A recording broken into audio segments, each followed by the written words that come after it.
This is Make It Mentionable.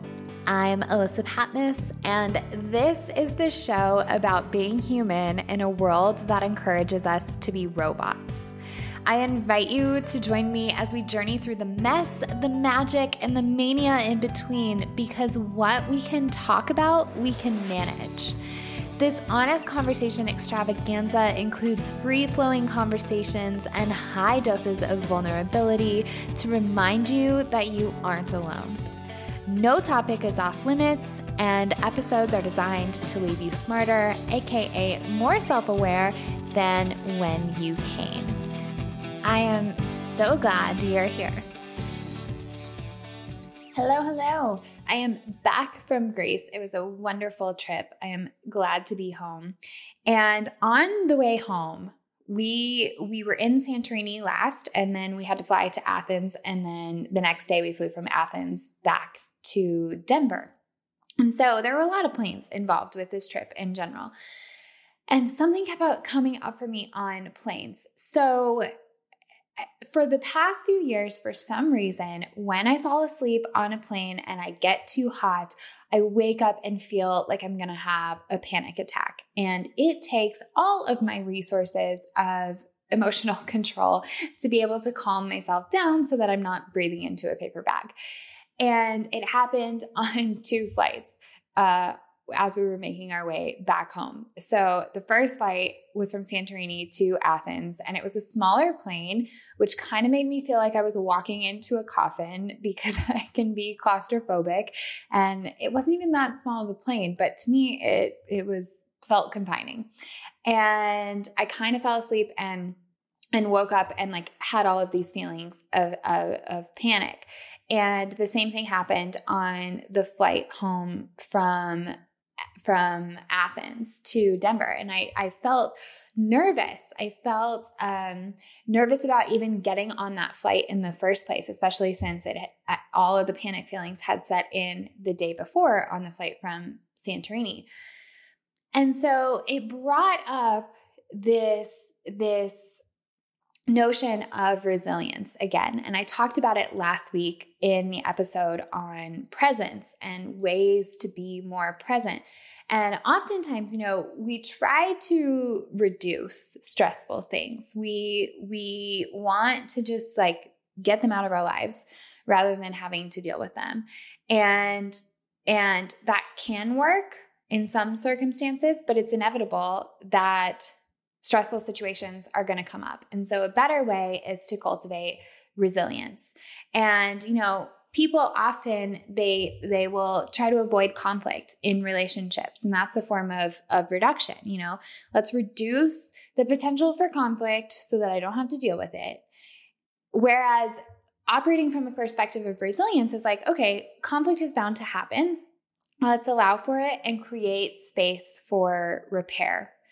Another thing I see people doing a ton right now, especially in cancel culture, is just trying to cancel all of the people out of your life who you don't agree with or who don't agree with you.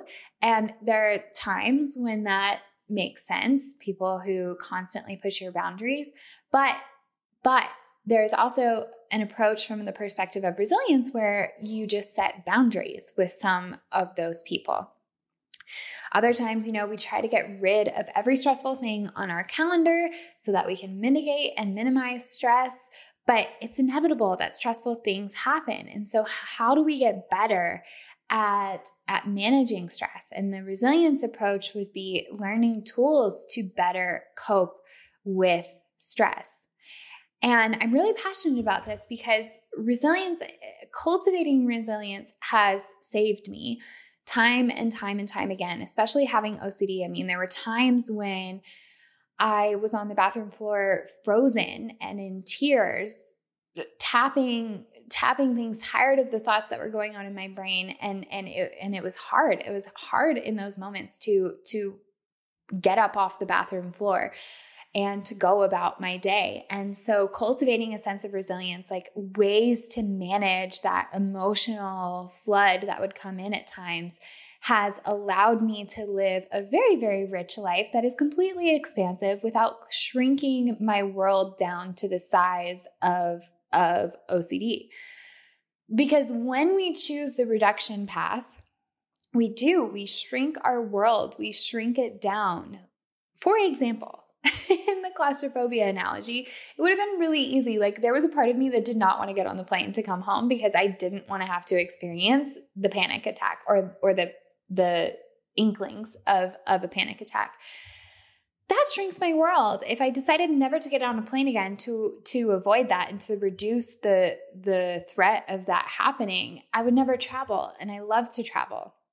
Another area where it came up when we were gone is we were in the Acropolis Museum and the elevator decided it didn't want to move. And again, with claustrophobia, I'm not really a huge fan of elevators to begin with. And there are certain ones that I will only get in them if it's like only me and Jeff. Like I'll just wait to take the next one if there are a bunch of people in there. In this elevator, it was big enough. And so there was another family in there with us, but it just decided that it wasn't going to move. And for some reason, like claustrophobia was a thing on this trip for me more so than normal. And it just stopped. It stopped moving. And it wasn't even for that long, but it started kicking up all the feelings of panic for me with claustrophobia. And I looked at Jeff and I was like, I need you to fix this. And fortunately, a few seconds later, we realized what had happened. We hit the right button and the elevator was moving again. I was fine. But there are times when I absolutely do not want to walk up 12 flights of stairs and the elevator is very convenient. So if I don't focus on building resilience and having tools to manage my emotions in those situations, then I would choose paths that were much more limiting or exhausting, like having to walk up 12 flights of stairs instead of just getting in the elevator. And so resilience is the process and the outcome of successfully adapting to challenging circumstances. And some of us are born more resilient than others, but it is definitely something that can be taught. It is a muscle that can be toned and flexed and built up. We just have to know where to start. And so it's how we cope with change. It's how we cope with a sense of control, things outside of our control. And it really comes down to emotional regulation. There are many tips for becoming more resilient, but one of the best ones I can give you is how to regulate your emotions and practicing and cultivating emotional regulation better. And that's I was having to use all of these tools that I'm about to go through with you on the planes on the way back from Greece. And so how do we become more resilient? Well, one of the ways and one of the most powerful ways is we get better at emotional regulation. So how do we get better at emotional regulation? I've got 3 ways for you. The first is to cultivate a sense of mindful awareness.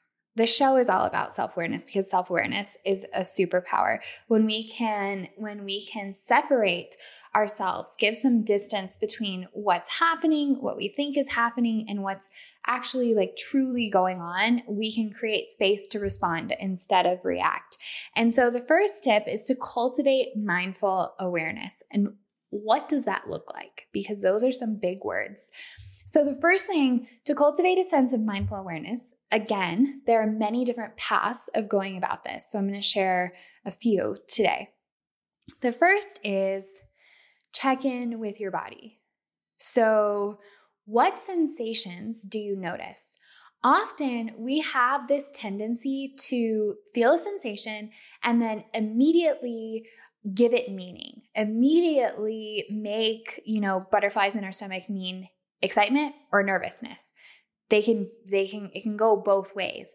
And we instantaneously make snap decisions about what sensations mean. And so the first thing we can do to get better at emotional regulation and cultivating this mindful awareness is to check in with our bodies. What sensations are you noticing? How deep is your breathing? When I go to EMDR sessions, my therapist always laughs at me because my breathing gets so shallow. Like I'll just forget to breathe at times when I'm processing certain things. And so breath, remembering to give air through all of your organs, can be a very grounding thing. So what sensations are you noticing? Where are you feeling things in your body? Are your palms sweaty? Just notice that. Are you feeling a little bit shaky? Allow yourself to notice that. Is your breathing shallow? Allow yourself to notice that and then deepen your breathing. The second thing then to cultivate a sense of mindful awareness is check in with your emotions. So what are you feeling? What are you feeling? Are you feeling angry? Are you feeling scared? Are you feeling excited? What are you feeling? And where are you feeling it? Going back to your body, like where are you feeling that emotion in your body? A lot of times, when we feel an emotion, we tend to store it somewhere in our body. So is it your chest tightening? Is it your hands feeling tense? Is it stored in your calf, in your right leg? Where are you feeling it in your body? Check in with your emotions. Then check in with your thoughts.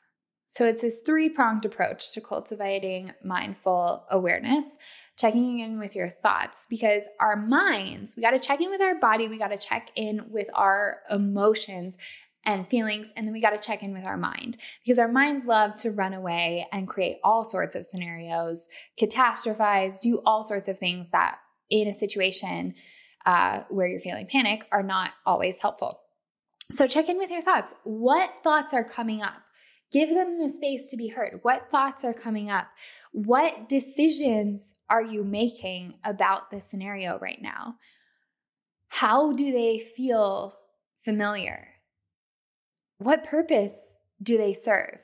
If you can check in with your thoughts and realize that we're always making up stories, and maybe the first story that you're telling yourself isn't the most accurate one or the most helpful one, then we can give ourselves the space to consciously create a new one. So when I was on the plane, it looked like, because I had to use all of these tools to calm myself down, it looked like, okay, I wake up hot. The first thing I did instantly is I need to cool myself down. So I had this awesome travel pillow on. It's called the Turtle. I think it's called the Turtle travel neck pillow. And I'm a side sleeper. And so the problem on the plane is your neck always ends up so cranked to the side and you can't really hold it up. So this Turtle travel pillow is actually really awesome. It has this plastic piece that helps you hold your head up. And so you can actually have support when you're trying to sleep on a 10.5-hour flight. The problem with this pillow is it wraps around your neck, kind of like a scarf. So you can get hot. It wasn't really that bad, but I'm a furnace at times and I got too hot. So the first thing I did, checking in with my body, I was like, I am hot. How can I solve this? Okay, ripping this off my neck right now. Then I was able to check in with my body and I was like, okay, my breath is not as deep as it needs to be. So take a few deep breaths, and then check in with my emotions. Okay, that looked like I am feeling panic. And where I was feeling it was definitely in my chest. It was also just giving me this sensation of wanting to just run down the aisle of the plane, which I did not do because I had these tools, because I didn't need to just be able to get up and escape the situation because I was going through this process. So it was just allowing it okay, I'm starting to feel panic, but I'm checking in with my body. I'm breathing deeper. What is happening right now? I am cooling off. I'm not as hot anymore. Looking around and noticing what's going on. And then the thoughts that were coming up, because when you start to go into panic mode, your mind loves to bring in all sorts of things. So I had to remind myself, looking out the window, okay, the plane is flying in the air and we are not nosediving. We're going at a normal altitude. Everything is under control. Everyone around me seems to be calm. It's okay. So when I had the initial thoughts of oh God, what is happening? I feel panicked right now. I could look around and assess those thoughts. I could separate myself from that thought in the moment and look around and be like, okay, wait, this thought is not accurate given what else I'm seeing. So these are some steps to help with emotional regulation: cultivating mindful awareness, giving yourself the space to respond instead of just going with the gut reaction by creating some space from what's happening, what you're interpreting it to mean, and what you're experiencing, and then being able to rewrite a new script for that. And you can do it by checking in with your body, checking in with your emotions, and then checking in with your thoughts as 3 separate entities, because they really do function separately, even though we tend to experience them all at once together. Cultivating mindful awareness allows us to respond consciously. It opens up more choice. Because the second piece of emotional regulation is recognizing what is in your control. Because with change and with challenges also comes choice. But that's the first thing that we usually forget that we have in those situations. We usually feel like, oh crap, everything is happening to me. What's going on? And we forget to look for the choices available to us. So the second piece of cultivating emotional regulation to become a more resilient person is assessing what's in your control. What choices do you have available to you in the moment? So on the plane, it looked like, okay, I can stand up and move around. The seatbelt sign, regardless of if it's on or not at the moment, I can stand up and move around on the plane, give myself some space, move my body. I can look over at Jeff. Is he asleep? He was asleep at the moment. I could choose to wake him up if I needed some co-regulation, if I needed some additional support from him. What other choices did I have? I had the choice to rip off the pillow from my neck. And so assessing what is in our control. I did not have the control to escape the plane. So what else was available to me? And making the choice to, okay, I'm going to stay seated, but I'm going to make sure I cool myself off, maybe turn on the air above me, allows us to see, okay, not everything is just happening to me. I have choice. I have agency in this situation. And that can help us come back to a state of regulation. And then the third thing tacks on what I was talking about last week, which is around presence and what is actually happening right now. So I already talked about this some, like when I was checking in with my emotions and checking in with the thoughts. It can be very grounding when you're in a state where you feel dysregulated to just look right in front of you and start to assess what you see. What is actually in front of you right now? What are you seeing? What are you noticing? So for me, I could see the TV screen in front of me. I could see the person's head in the seat in front of me. I could then look over at Jeff, see that he was asleep, see that he was calm. I could then look over to the other side and see that everyone around me was calm and they were fine. No one else was panicking. My feet, I could plant on the ground and feel that it was stable. And so coming back to presence, coming back to what is true in this current moment, not what is true in the world of the mind where it's going like the 30 minutes from now, is everything okay? What am I suffocating? Like, why do I feel claustrophobic on this plane?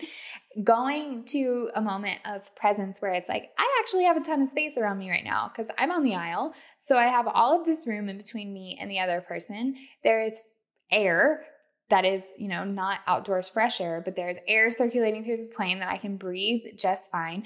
Noticing and coming back to what is true in the present moment allows us to come back to a state of regulation in a faster way.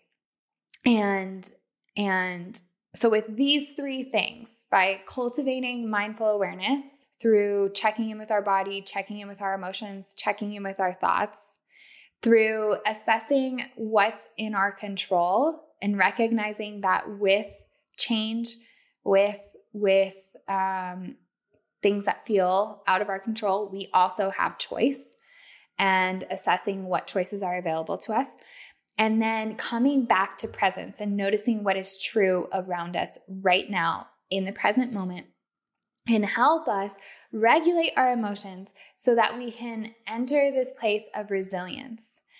And when we have these tools in our back pocket, we can choose resilience over and over again because we know we're going to be able to bounce back rather than just choosing to cut planes or elevators or friends or people completely out of our lives. Cutting things that, yes, may be stressful, but might also bring opportunities. Resilience opens our world. Just trying to reduce stress, reduce these situations that make us uncomfortable, it can shrink our world.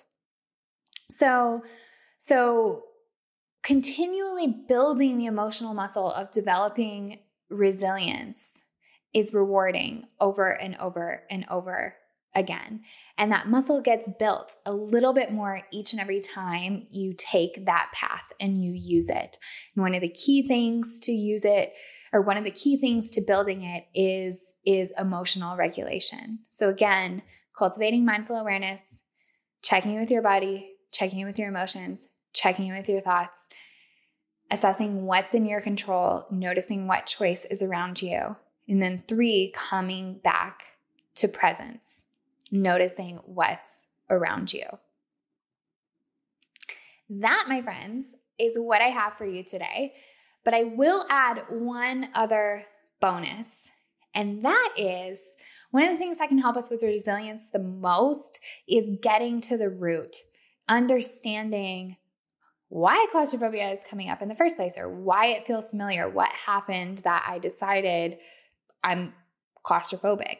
Getting to the root of these things allows us to be more resilient naturally because there's not as much emotional weight behind it that we have to sift through.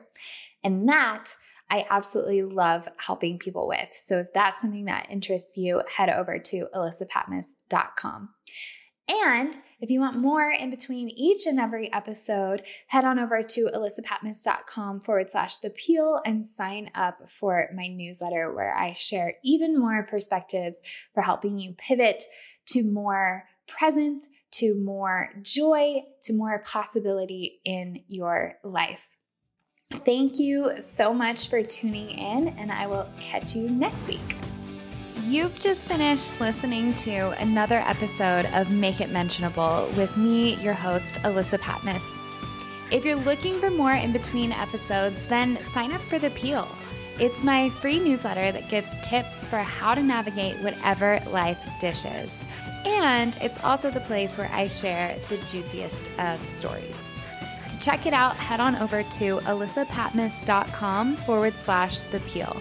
Thank you so much for tuning in, and I'll see you next time.